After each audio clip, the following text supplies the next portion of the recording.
Donc je présente La Géante de Laurence Villaine. C'est un roman qui repose sur une action à essentiellement 4 personnages. Au centre, la narratrice, Noël, dont nous reparlerons beaucoup, dont loin d'elle, son frère, surnommé Rimbaud, comme le poète. Lui, c'est ce qu'on appelle parfois dans les villages, qu'on appelait parfois dans les villages un innocent. Il ne parle pas, s'exprime par grognement ou par geste. Il collectionne des petits cailloux brillants qu'on appelle, que le livre appelle l'or des fous. Mais il comprend la nature, le rythme des saisons et il sait le langage des oiseaux. Noël, qui a lu Ma Bohème à l'école, a su reconnaître en son frère un poète et lui a donné ce surnom.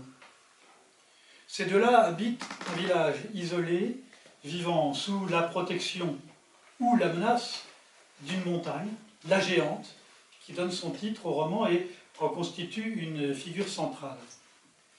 Les deux autres personnages sont étrangers au village.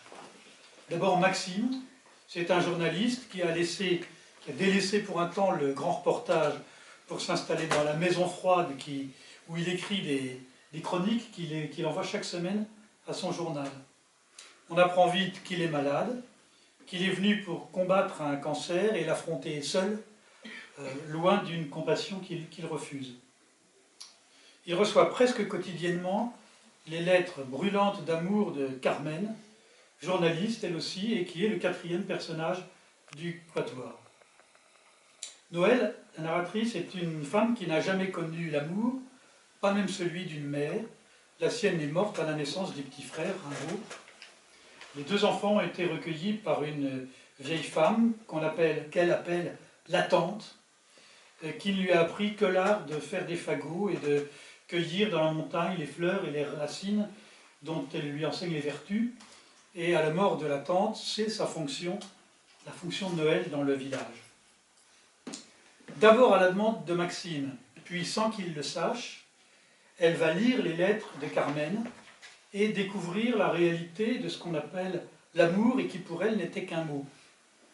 Elle n'était jusqu'alors qu'une femme incomplète à qui manquait cette dimension, et que ce soit par la lecture des lettres d'amour, qu'elle découvre ce qui aux autres est donné, est une affirmation magnifique des pouvoirs de l'écriture.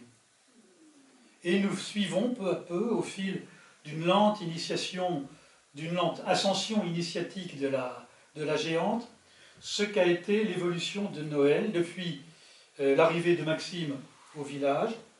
Et quand je dis l'évolution de Noël, je pourrais presque dire la naissance de Noël.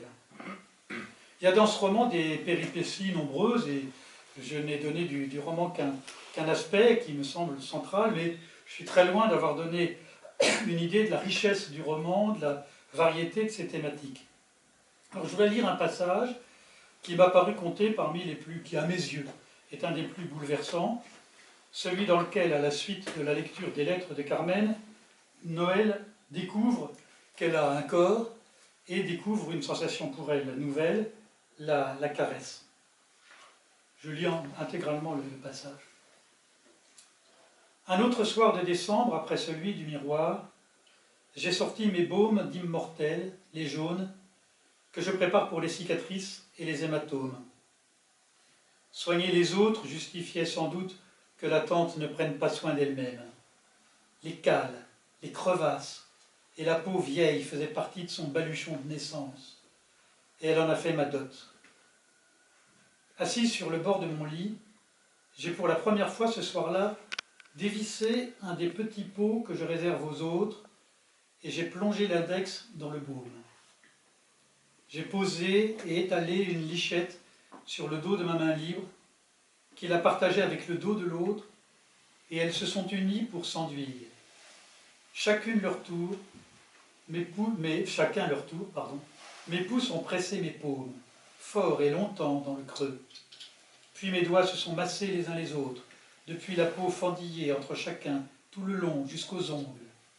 Aucune de mes mains jusque-là n'avait pensé ainsi à se serrer, à ne faire qu'une en prenant soin de l'autre.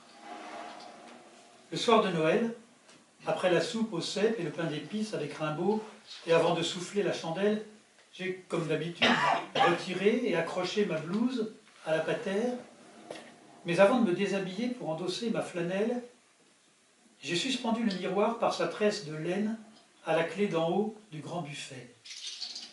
Un caoutchouc lâche retient comme il peut mes cheveux dans la nuque. Je l'ai ôté et suis allé chercher dans l'armoire de la chambre la petite boîte en carton carré qu'à la mort de la tante j'avais trouvée derrière ses blouses. Elle avait remisé là ce que ma mère n'avait pas emporté dans sa tombe. 4 épingles à chignon en écaille. Dans son cercueil, sa chevelure était libre, ramenée de chaque côté de ses épaules. J'ai brossé les miens et les ai pour la première fois torsadés, enroulés en un chignon que les 4 épingles ont serré, bien rond et plus haut que mes oreilles.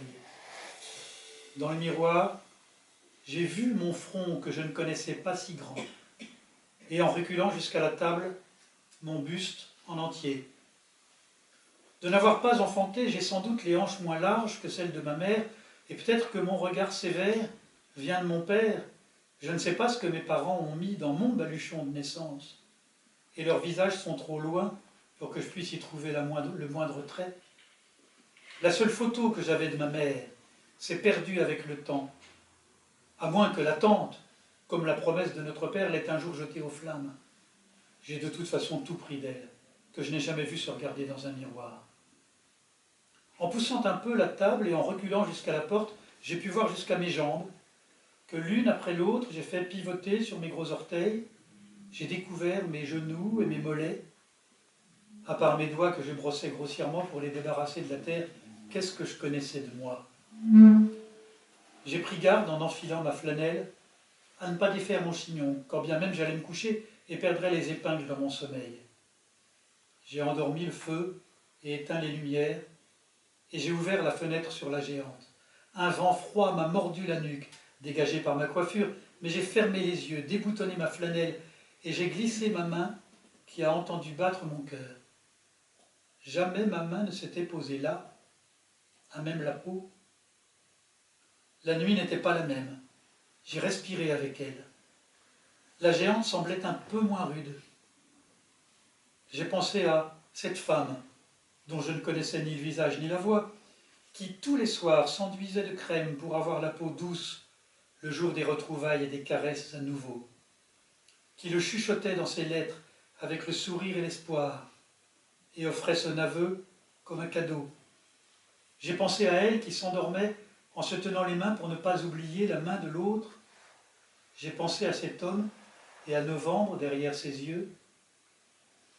J'ai appris à vivre moche et vieille, sans connaître le grain de ma peau, sans jamais m'y attarder en faisant ma toilette, et évidemment, sans que jamais personne ne s'y attarde, en utilisant la baignoire que pour les grandes occasions, et seulement de l'eau froide au robinet du lavabo, vite, pour me débarrasser du plus gros des graviers qui crissent sur l'émail.